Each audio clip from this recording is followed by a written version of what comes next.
করেছেন। আমি অনুরোধ করেছি যে আমরা বিভাগীয় কমিশনারের দপ্তরে মিডিয়া সেল গঠন করব, একটা বিভাগীয় মনিটরিং সেল থাকবে। এই জেলা প্রশাসক এবং তিনি রিটার্নিং অফিসার তাকে অনুরোধ করেছি তার এখানে একটা মনিটরিং সেল হবে, একটা মিডিয়া সেল করার জন্য। প্রতিদিন তার প্রতিনিধি ব্রিফ করবে আপনাদের কাছে যে আজকে কতগুলো মোবাইল কোড হলো, আজকে কতগুলো আমরা প্রচারণা করেছি, আজকে আমরা কী কী করেছি বা কী কী হয়েছে। ঠিক একইভাবে যেন আরও প্রান্তিক তথ্য আপনারা নিতে পারেন, আমরা উপজেলা নির্বাহী অফিসারদেরকেও অনুরোধ করেছি তারও ওখানে তিনি একটা মিডিয়া ব্রিফিং করবেন।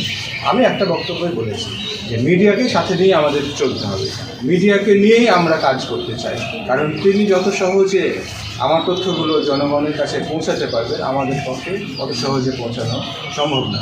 কাজেই আপনি হলো যে তথ্য যেহেতু আমাদেরকে দেবেন, কাজে তথ্যের ভিত্তিতে আমরা কাজ করব। কাজে এটা একটা মিডিয়া সেল হবে যেখানে আপনারাও একসাথে কাজ করবেন।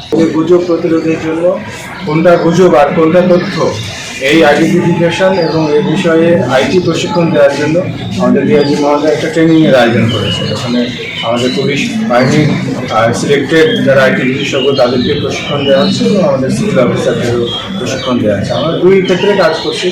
এই সমস্ত ফেক যে সমস্ত পেজগুলো আছে এগুলো বন্ধ করার জন্য একটা প্রক্রিয়া তো একটা ফেসবুক নির্ভর বা এগুলো তো আমাদের নিয়ন্ত্রণের বাইরে, আপনারা জানেন এটা নিয়ন্ত্রণ করতে পারে। তারপরেও আমরা যেটা উদ্যোগ নিয়েছি সেটা হলো যে কোনো ফেক নিউজ পেলে সাথে সাথে আমাদের পেজে এটা রিয়েল নিউজটা আমরা সাথে সাথে কাউন্টার করে দিতে।